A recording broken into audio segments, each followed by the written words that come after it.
सद्गुरुवे नमः। कामी भोगी अंत समय में वह पश्चाताप के अग्नि में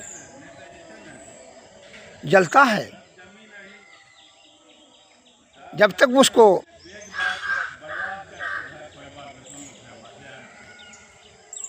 काम अग्नि और भोग की ललसा रहता है मन में, तब तक उसकी बेचैनी और दुख है कि तीव्रता अत्यधिक होती है। और जब उस चीज़ की प्राप्ति हो जाती है तो फिर पश्चाताप और दुख भी होता है, उस समय भी होता है। जैसे जुआरी जुआ खेल करके जब हार जाता है, खेलने के समय में उसको क्षणभंगुर आनंद प्राप्त होता है, लेकिन जब हार जाता है अंतिम में वह बड़ा पश्चाताप करता है और कहता व्यर्थ में ही हम अपना खेल करके पूंजी नष्ट कर दिए।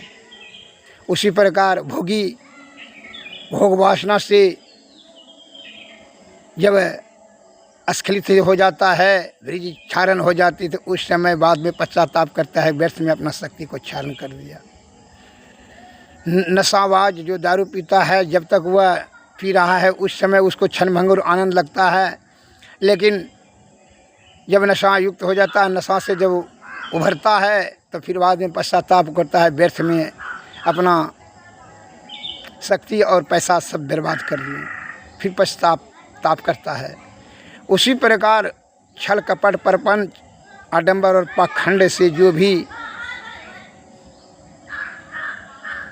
धन जन में लिप्त रहता है, माया मोह में लिप्त रह करके मनुष्य अंतिम समय में जब बल बुद्धि और आयु जब छिन्न हो जाता है, जीर्ण अवस्था में वह बड़ा पश्चाताप करता है और भीतर भीतर जो है वह रोता है और छाती पीट पीट कर करके पश्चाताप के अग्नि में जलते रहता है कि व्यर्थ में अपना कीमती आयु और बल बुद्धि को खर्च कर दिए, जिसके सुख समृद्धि शांति के लिए और स्वयं वही दुख का सबसे बड़ा महाकारण बन गया है।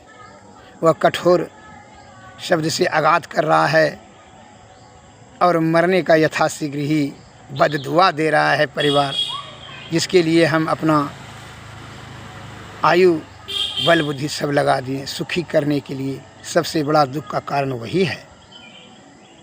अतः जीव आत्मा का परम कल्याण हेतु आप ब्रह्म की प्राप्ति कर लें, सद्गुरु के शरण में जाकर युक्ति प्राप्त करें भक्ति के लिए। भक्ति से मुक्ति मिलेगा।